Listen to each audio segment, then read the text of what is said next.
Buenas noches. Andrés Manuel López Obrador lo dice hoy con todas sus letras. Anuncia que como presidente congelará los precios de la gasolina, el gas y la luz, al menos hasta finales de 2021.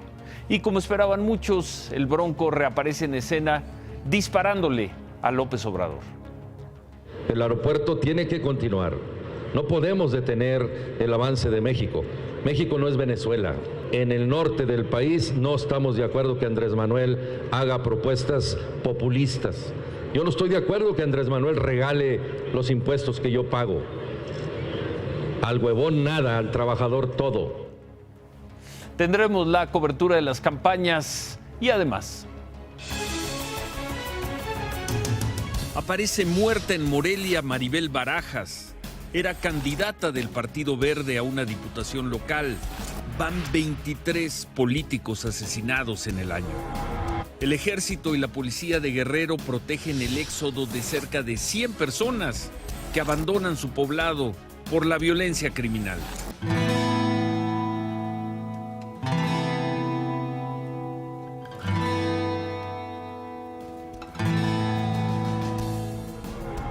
Mientras tanto, el fiscal de Estados Unidos viaja a la frontera con México, exalta las medidas de Trump y dice que militarizar la frontera le resolverá muchos problemas a su país.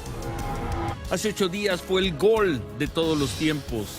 Hoy es la polémica de mucho tiempo.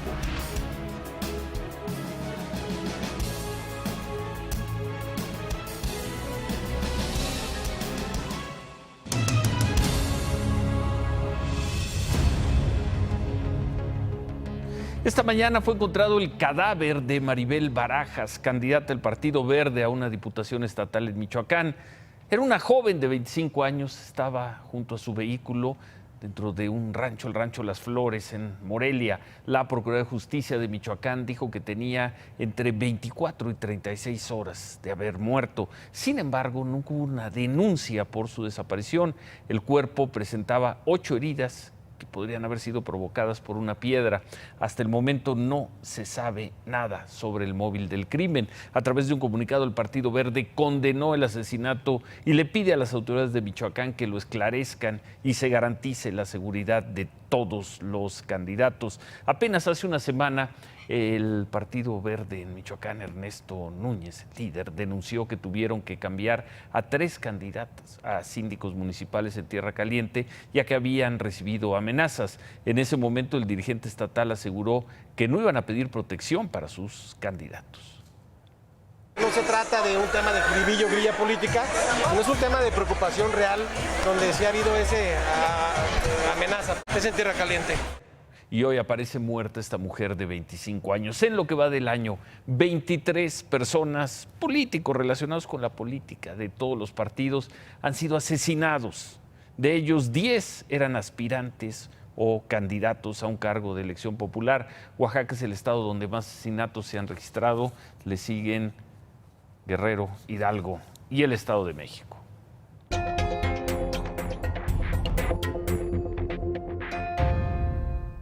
Y en esa zona del país, en el occidente, en el suroccidente del país, un grupo de poco menos de 100 personas, familias de pueblos de la sierra del municipio de San Miguel Totolapan, en Guerrero, tuvieron que huir de sus casas por miedo a la violencia de los criminales. Salieron de sus casas apoyados por policías estatales y militares que los protegieron de ser detenidos, apresados, emboscados por los criminales.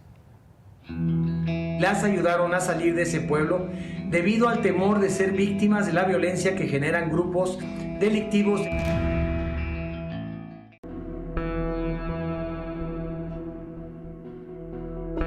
Era muy triste porque pues ya en la noche ya no podía salir uno por lo mismo de la inseguridad, que había muchas personas allí y ahí están, pues ahí se quedaron en la orilla del pueblo. Desde el 20 de marzo, el comisario de Laguna de Guayanalco del municipio de San Miguel Totolapan solicitó ayuda de manera urgente para que los apoyaran en la evacuación de su comunidad. Y fue hasta hoy que policías estatales y militares los auxiliaron para el desplazamiento de 92 personas. Las amenazas de narcotraficantes y presuntos comunitarios tenían ahorcada a su comunidad. No había servicios, ya camionetas para trasladarse a otras localidades. Ya. Sí, decidimos todo el pueblo ya que pues hartos se nos íbamos a salir, ¿no? Hugo Rinconi, comisario de Laguna de Guayanalco, encabezó las gestiones con el gobierno para su resguardo y traslado a Atoyac de Álvarez Guerrero, donde se encuentran a salvo desde esta tarde. Pero alerta que en su comunidad aún hay habitantes que quedaron a la merced de los grupos armados y del presidente municipal, Juan Mendoza, a quien acusa de proteger y patrocinar a los grupos criminales encabezados por Raibel Jacobo de Almonte, el tequilero. Y algunos otros se quedaron porque pues tienen ganado y no lo quieren perder, ¿no? Sí, pues difícil porque pues lo que teníamos allá todo allá quedó. Sí teníamos, lo que teníamos ganado, maíz, todo eso, pues todo quedó abandonado. Sí.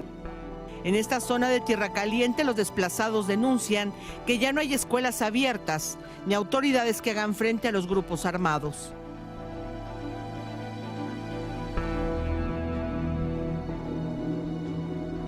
Terrible el éxodo de una población escoltado por el Ejército y la Policía Estatal. Después del operativo, los pobladores de San Miguel Totolapan concluyeron la jornada dirigiendo una carta de agradecimiento a las autoridades estatales y federales. La carta la firmó Hugo Rinconi, comisario municipal de Laguna de Guayanalco.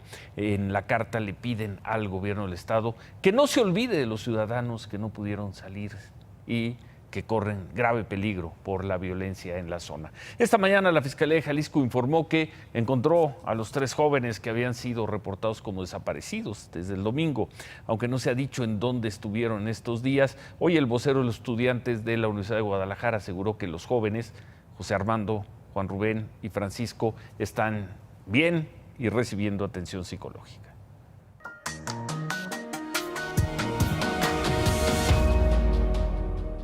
Y hablando de desplazados y en la historia insólita de este miércoles, la historia extraña, en su 5º día en la Ciudad de México, los integrantes de la caravana migrante marcharon, ¿no? Hicieron un larguísimo recorrido, pero antes pasaron a la Embajada de Honduras, le pidieron al embajador, señor Alden Rivera, que marchara con ellos y se lo llevaron en una muy larga caminata. Los integrantes de la caravana migrante quisieron entrar a la Embajada de Honduras en la Colonia Condesa para hablar en persona con el embajador. Por cuestiones de espacio era imposible que toda la caravana entrara.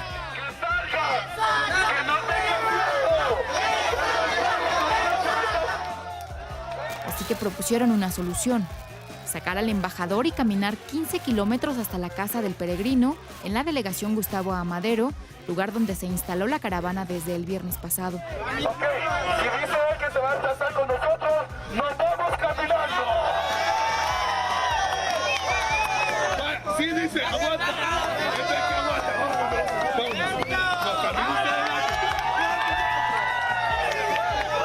Sí se pudo, sí se pudo. El pueblo unido jamás será vencido. El pueblo callado jamás será escuchado. Oiga, son 15 kilómetros, ¿iba a aguantar? Claro, sí. No, para eso estamos aquí. Claro. ¿Cuánto va a llegar bien? ¿Fresco? Pues no creo que fresco, pero vamos a llegar, con toda seguridad. Los migrantes querían que el embajador Alden Rivera se pusiera en sus zapatos para saber lo que pasan para llegar a la frontera con Estados Unidos. Y para hacerlo más realista, le pidieron que además cargara a un niño durante el trayecto. Aunque tan solo fue por unos 3 kilómetros. El embajador no traía la ropa adecuada para una marcha, pero casi siempre logró mantener el ritmo. Y aunque los migrantes le pidieron que no tomara agua, esto último no lo cumplió. ¿Cómo estamos, compañeros? ¿Cómo estar aquí después de que comenzamos? Embajador, ¿cómo va? Bien. Creo que hemos avanzado en un 50%. Estamos animados con la posibilidad de tener contacto con todos nuestros compatriotas y con la idea de iniciar un proceso de servicio una vez que lleguemos al albergue. Bien para la mitad que falta. Bien, optimistas todavía. La caminata salió de la Embajada de Honduras en la Colonia Condesa, avanzó por Nuevo León, Álvaro Obregón y Reforma, luego Calzada de Guadalupe hasta la Basílica. Se tomaron solo 2 descansos de 5 minutos en todo el trayecto. Al llegar, 3 horas y media después, los migrantes, junto con el embajador, hicieron una oración por el bien de la caravana y por el embajador. ¿Cómo llega físicamente? ¿Se cansó? Sí, cansado, definitivamente cansado, después de una marcha de alrededor de 15 kilómetros, pero contento, muy contento de haber compartido con mis hermanos hondureños. Oiga, sí se ve fresco después de 15. Bueno, me siento bien, contento, espiritualmente muy bien, aunque cansado físicamente, pero espiritualmente muy enriquecido. Bueno.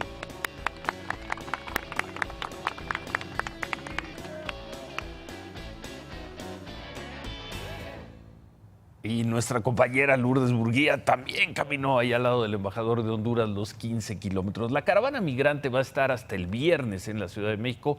Mañana van a cerrar sus actividades con otra caminata. No sabemos si van a llevar al embajador. Van a marchar de la casa del peregrino a la embajada de Estados Unidos, al menos está más cerca.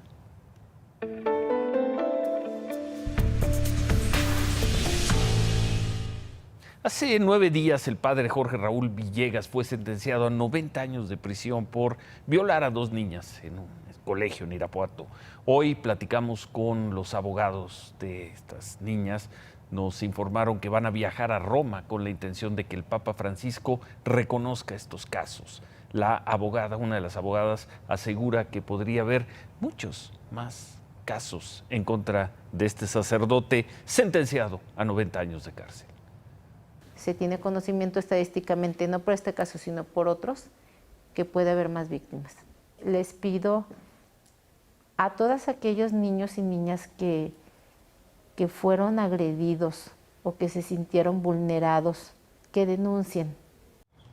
Y hoy el Papa Francisco se disculpó con víctimas de abuso sexual en Chile. El Papa envió una carta a la iglesia chilena reconociendo que se equivocó porque no tenía información veraz sobre las acusaciones en contra de un obispo, Juan Barros, obispo de la ciudad de Osorno, señalado como un encubridor de pederastas. En su visita a Chile en enero, el Papa incluso desestimó las acusaciones y llamó calumniadores a quienes criticaron su silencio por el caso del obispo Barros. Hoy el Papa corrigió. En otras cosas, la Comisión Nacional de Seguridad informó que 2 policías federales fueron detenidos por trasladar 350 litros de gasolina en una patrulla con placas falsas. Esto ocurrió ayer en Texcoco, en el Estado de México. Los 2 agentes fueron detenidos por otros policías federales en la carretera Lechería-Texcoco. No supieron explicar por qué llevaban esa gasolina y los detuvieron. Por cierto, el secretario de Energía, Pedro Joaquín Codwell, dijo que ante el aumento de robos a Pemex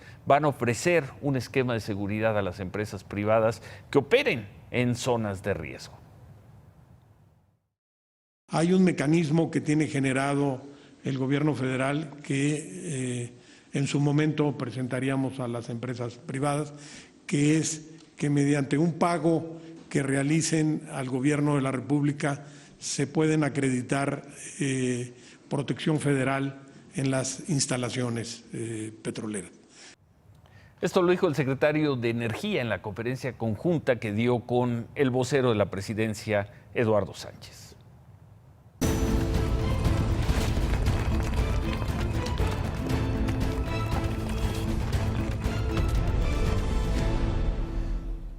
Rápido y sin dejar pasar más tiempo, Jaime Rodríguez, el Bronco, ya está en campaña. Comenzó sus actividades como candidato presidencial hoy en la Ciudad de México.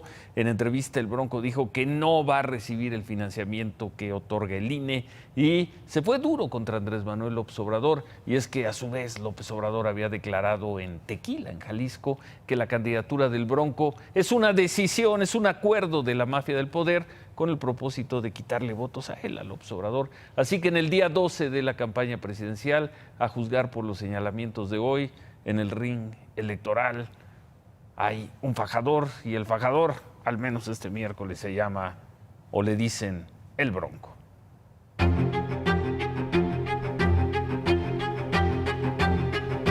Es una decisión de la mafia del poder, porque son lo mismo.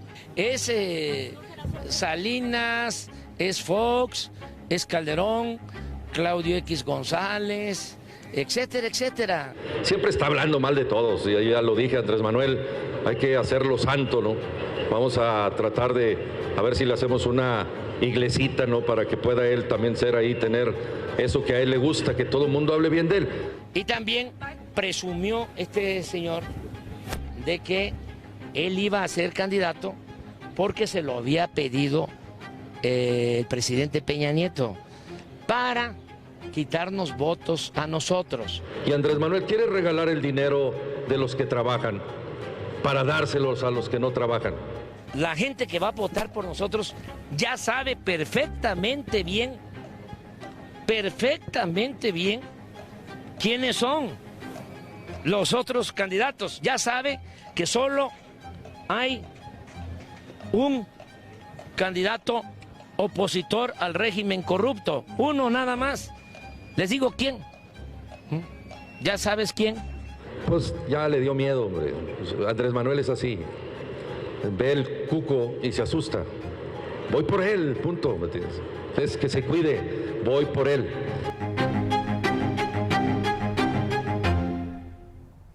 No sería extraño que esto lo viéramos durante los próximos 2 meses y medio, el Bronco contra López Obrador. Sorprende que López Obrador se haya enganchado tan rápido contra el Bronco.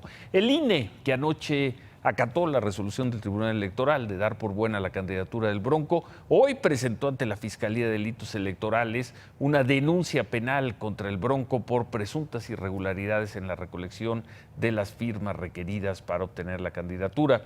Y del otro caso en manos de la PGR, que ayer retiró la acusación de lavado de dinero a un señor de nombre Luis Alberto López, chofer del empresario Manuel Barreiro, y a quien le habría servido prestanombres a Ricardo Anaya. Hoy se le preguntó a Ricardo Anaya en su conferencia de prensa sobre el tema, estaba en Monterrey, y así respondió. Lo que el PRI quiere es que yo me dedique a hablar de esto de aquí al 1 de julio, y no lo voy a hacer. Lo que a mí concierne está plenamente aclarado, todos los documentos son públicos, he actuado con absoluta transparencia. Anaya se reunió anoche en privado con empresarios del llamado Grupo Monterrey y esta mañana encabezó un encuentro público también con empresarios de Nuevo León. Por la tarde, en la Alameda de Toluca, Anaya prometió diseñar una estrategia para erradicar los feminicidios.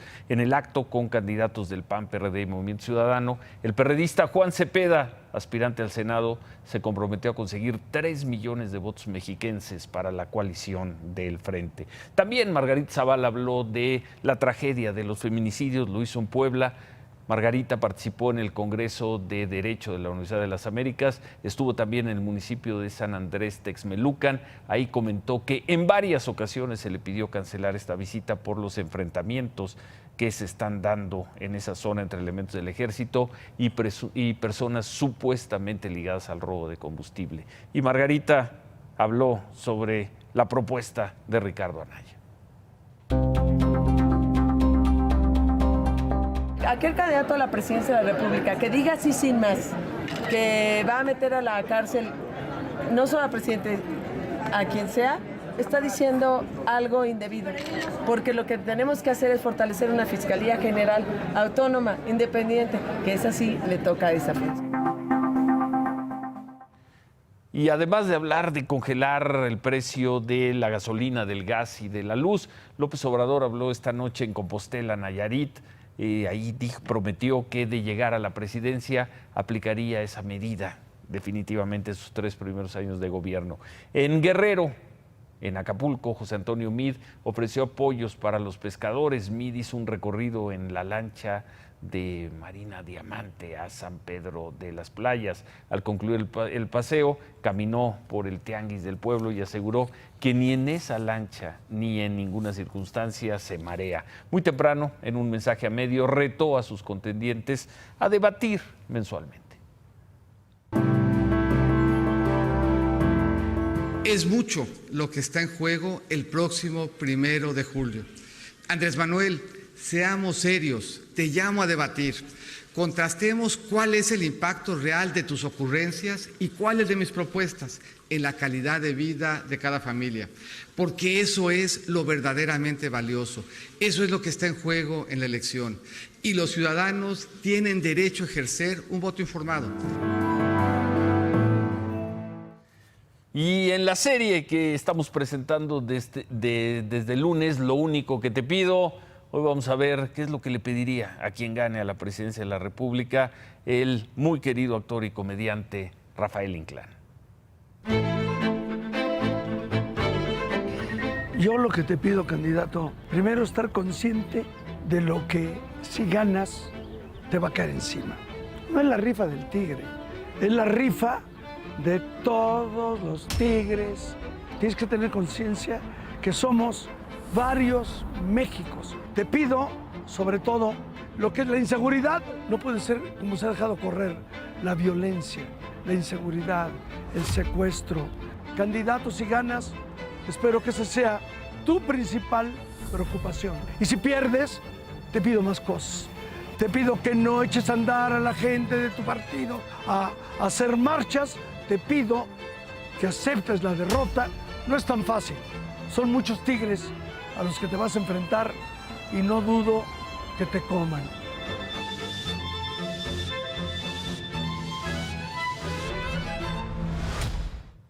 El gobierno de Veracruz recuperó 4 departamentos cuyos propietarios, según esto, eran prestanombres del exgobernador Javier Duarte. El gobernador Miguel Ángel Yunes informó que la PGR entregó estos 4 inmuebles ubicados en un edificio de lujo en Boca del Río. Cada uno está valuado en más de 10 millones de pesos. En 2 de ellos, se dice, vivió Javier Duarte y les mandó instalar una sala de cine y una cava para 500 botellas de vino.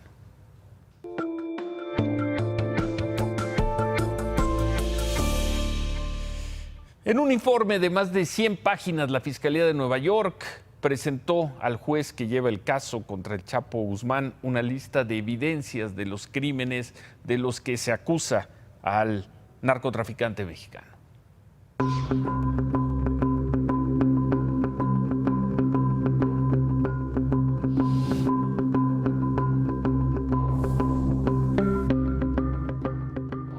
La Fiscalía de Nueva York busca probar que Joaquín El Chapo Guzmán encabezaba una empresa criminal con 2 tipos de evidencias: acusaciones por tráfico de drogas y acusaciones por presuntos crímenes violentos cometidos y ordenados por él. Uno de esos casos ocurrió en 2006, cuando, de acuerdo con la acusación de la Fiscalía, Joaquín Guzmán pidió a sus trabajadores que le llevaran a 2 presuntos zetas. Después de comer, los interrogó, pidió que los golpearan y les disparó en la cabeza con un arma larga. La Fiscalía también lo acusa de haber asesinado, junto a Héctor El Güero Palma, a un gran número de integrantes del cártel de los Arellano Félix, a principios de los 90. Entre esos homicidios se encuentra el tiroteo en la discoteca Cristín en Puerto Vallarta, Jalisco, en noviembre de 1992, que dejó 6 muertos, y los múltiples secuestros y homicidios contra integrantes del cártel de los Zetas. Según la Fiscalía, al menos en una ocasión, el propio Joaquín Guzmán los asesinó a quemarropa y ordenó que se deshicieran de los cadáveres. Entre las pruebas que la Fiscalía presentará por tráfico de drogas, se encuentra el decomiso en 1993 de 7 toneladas de cocaína dentro de latas de chiles, además del decomiso de 2 toneladas de cocaína en el barrio de Queens, en Nueva York, en 2003, 12 toneladas en el Océano Pacífico en 2004, 23 toneladas en Manzanillo, Colima, en 2007, y 84 kilos de cocaína y 75 de heroína en 2009 en Nueva Jersey, además del decomiso de un cargamento de 400 kilos de cocaína en Ipiales, Colombia, el cual incluía granadas y 3 lanzagranadas. De acuerdo con este informe, durante el juicio contra Joaquín Guzmán presentarán más de 40 testigos, 300,000 páginas de documentos, miles de llamadas intervenidas, mensajes, correos y fotografías satelitales de sus propiedades. Si nada lo retrasa otra vez, el juicio contra el Chapo Guzmán comenzará el 5 de septiembre y se calcula que dure unas 12 semanas.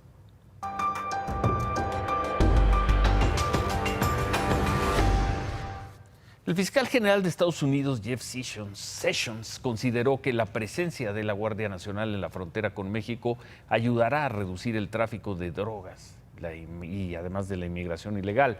El señor Sessions estuvo en Nuevo México, uno de los estados que donde ya comenzó el despliegue de guardias nacionales. Ahí consideró que en los últimos meses se ha vivido una grave crisis en la frontera. El gobierno de California aceptó recibir a 400 elementos de la Guardia Nacional. Se informa que van a ser desplegados en todo el estado y no solo en la frontera. En un comunicado, el gobernador de California señaló que no será una misión para acorralar a personas que escapan de la violencia en busca de una mejor vida. Los 4 estados que tienen frontera con México ya aceptaron el despliegue de la Guardia Nacional. La cadena favorita de Trump hizo otro recorrido con la Guardia Nacional. Hoy lo hizo en bote en el río Bravo, en la frontera entre Laredo y Nuevo Laredo. They might be there scouting, waiting for us to pass along the area, and then that's when they'll make the move as far as crossing either individuals or narcotics across the river. Sir, were you trying to cross to America? Agent Contreras, we rolled up. What was happening there? So you had 2 individuals that were attempting to illegally enter the U.S. by wading across the Rio Grande River. We actually had agents already up there waiting for them, so that's what kind of turned them back.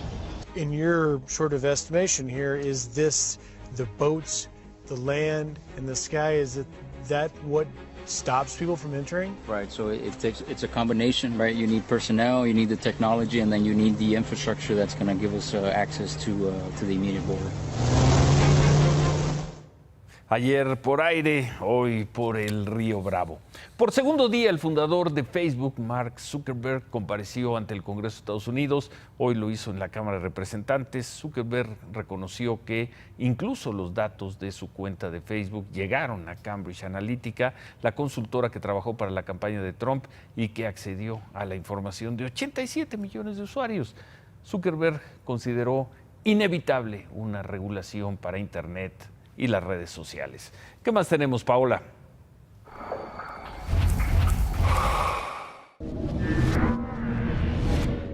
Más de 200 personas murieron cuando se estrelló un avión militar en la ciudad de Blida, en Argelia. Los fallecidos en su mayoría son soldados y oficiales del ejército argelino, además de miembros de la tripulación que se encontraban en el avión que se estrelló poco después de despegar de una base aérea a 25 kilómetros al sureste de la capital. Las autoridades decretaron 7 días de duelo en el que consideran el peor accidente aéreo de Argelia. De acuerdo con autoridades de protección civil, en las tareas de rescate participan más de 300 personas, incluidos miembros del ejército.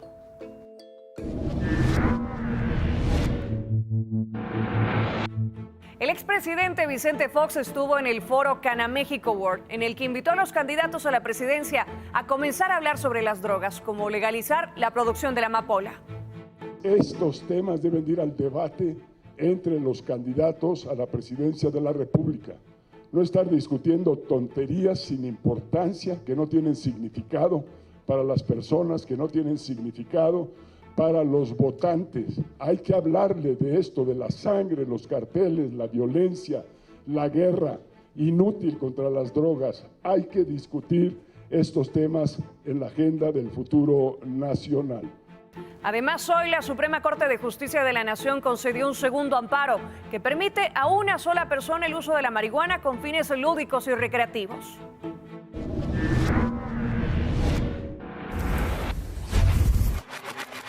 Ayer Uber México anunció nuevas medidas para proteger los datos de usuarios y operadores, pero al parecer esto no sería suficiente, pues en la Ciudad de México existe un mercado de renta de cuentas de Uber. Los socios rentan por 400 pesos semanales su cuenta y su contraseña a choferes para que puedan trabajar. Los anuncios para rentar cuentas, autos u ofrecer servicios a choferes se pueden realizar en grupos de Facebook o de Twitter. Algunos ofrecen alterar los registros de plataformas de Uber para quitar historiales negativos, simular viajes y hasta crear cuentas nuevas. Para evitar esto, Uber anunció que los choferes tendrán que tomarse una selfie para corroborar su identidad con ayuda de un programa de reconocimiento facial. Y en Quintana Roo, el gobernador Carlos Joaquín González anunció que el 1 de julio se realizará una consulta popular sobre la autorización del servicio de Uber en el municipio de Benito Juárez.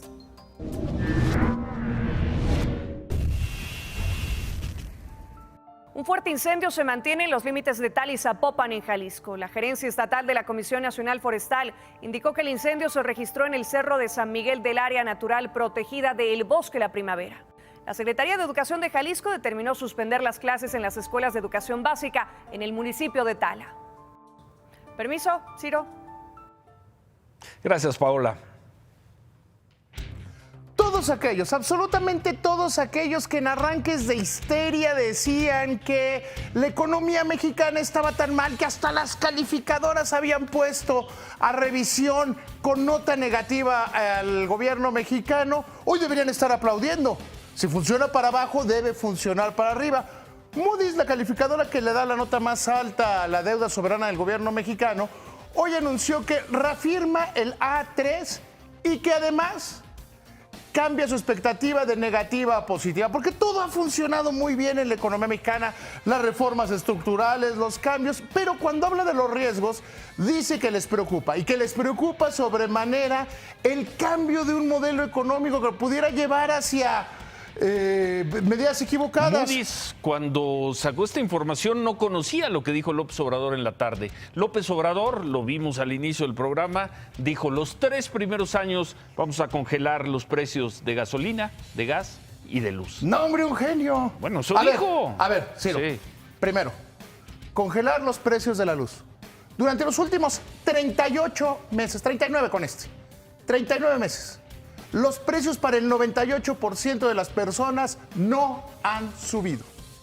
O sea, es decir, está prometiendo algo que ya está dado. Está prometiendo 36 meses. Gasolina. Punto número 2, gasolina. Es una barbaridad decir que se van a congelar los precios de la gasolina. No hay manera, o sea, no hay una manera razonable de hacerlo. Cuando se liberó el precio de la gasolina, se daban 200 mil millones de pesos de subsidio. Un subsidio que yo sé que te aburriste, pero por eso hay que repetirle las cosas a la gente para que luego no crea absurdos y ridículos. No, vamos con la gasolina. Pásame la cama. Ciro se enojaba mucho cuando yo les decía que era una medida económicamente correcta, socialmente justa y ecológicamente pertinente. El 70% de los 200 mil millones se lo quedaba el 20% más rico de la población. Para que le tocara un peso al 10% más pobre de la población, le tocaban 36 al más rico. Es decir, volver a congelar los precios de la gasolina. Ya olvídate de los contratos, de la apertura, de todos. Volver a subsidiar a los ricos. ¿Por qué se tienen que subsidiar a los ricos?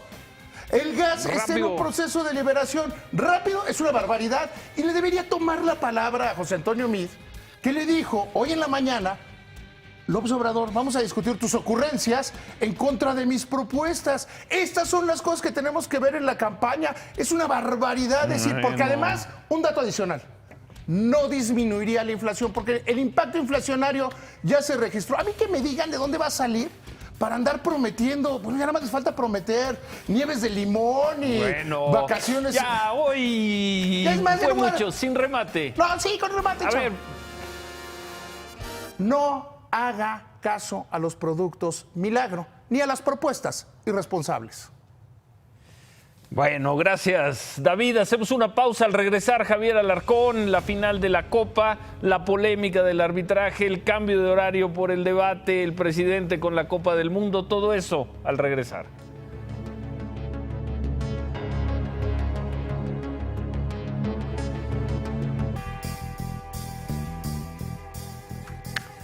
Ciro, amigos, qué jornada. Vamos a empezar con la final de Copa. Autogolazo del argentino Sebastián García, que en este momento debe estar con mucho insomnio.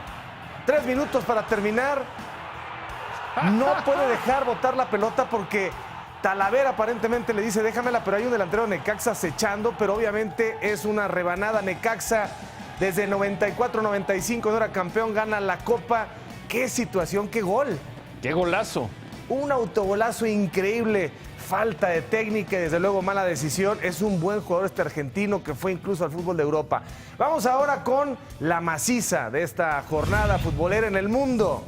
Estaba el Real Madrid en casa y Mandzukic al minuto 7 dice 1-0. Él mismo, el croata, al 37, 2-0. Lo de ayer fue en Roma, esto estaba haciendo en el Bernabéu. Falla Navas, el tico. Matuidi, el francés, deja el 3-0.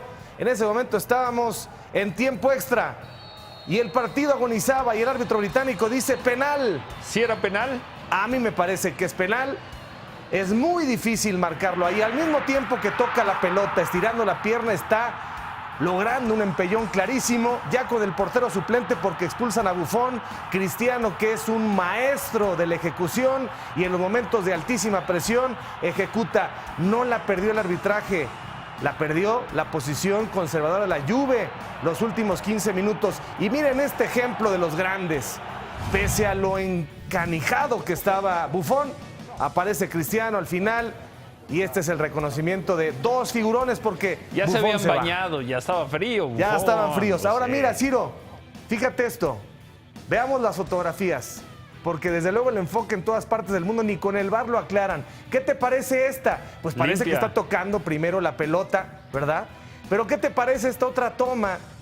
Pues parece que evidentemente está dándole incluso entre el brazo y las costillas una patada, además de haberle ya puesto la mano. Es una jugada dificilísima. Yo creo que el árbitro hizo bien. Esto es lo que le da sabor al fútbol. Penal o no penal, he ahí el dilema. Le pueden meter el VAR en el Mundial, que le van a revisar y no se van a poner de acuerdo. Sí era penal. Para mí sí era penal. La prensa de Cataluña dice el robo del siglo. Sí, la prensa de Madrid, ya sabes, encantados con la decisión. Bueno, nada más para terminar, el oráculo te lo debo, pero pasó el Bayern Múnich, obviamente. Teníamos dos peleas en Grandes Ligas que también las vamos a dejar para mañana. Se desbordaron los ánimos. Y el tema de la final. Se están poniendo de acuerdo, pero la voluntad del INE y de la Federación es que no choquen el 20 de mayo la final y el debate. Pero no es oficial todavía. No hay un comunicado No es oficial de la oficial. Federación, pero creo que hay toda la voluntad de ambas partes. Oye, el presidente Peña Nieto levantó la Copa del Mundo. Levantó la copa como le corresponde a los primeros ministros y a los jugadores que han tenido ese privilegio de estar disputando los mundiales. Levantó la copa y le dijo al señor Juan Carlos Osorio, por favor, algún día, ojalá que sea esta vez, te le encargo de regreso como campeones del mundo. Ahí está el momento en el que el presidente de México levanta la Copa del Mundo. No la puedes tocar, si no eres primer ministro o jugador. Gracias, Ciro. Gracias, Javier. Hacemos una pausa. Bueno, no sabemos qué va a pasar en el debate de mayo. Lo que sí sabemos es lo que va a pasar aquí el 22 de abril. Se suman dos compañeros nuestros de Sale el Sol al postdebate. Volvemos con eso.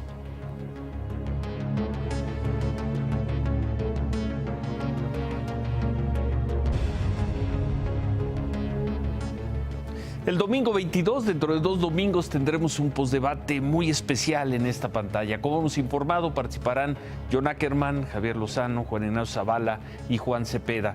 Pero además tenemos 100 lugares en nuestro estudio para que ustedes vengan y den su opinión, para que opinen sobre el debate, para que opinen sobre los candidatos. Si quieres asistir al primer postdebate presidencial aquí en Imagen Televisión, es muy sencillo. Solamente envíanos un correo aquí a este que está apareciendo en tu pantalla con tu nombre y tu teléfono, porque juntos hacemos la elección. Tendremos nuestra mesa de postdebate y 100 invitados en estudio y la coconducción de nuestros compañeros de Sale el Sol, Luz María Cetina y Mauricio Barcelata. ¿Quiere estar aquí? ¿Quiere estar con nosotros? ¿Quiere estar entre esas 100 personas? Escríbanos ya. Nos vemos el domingo 22. Se quedan con ¿Qué importa? Gracias, buenas noches, ánimo.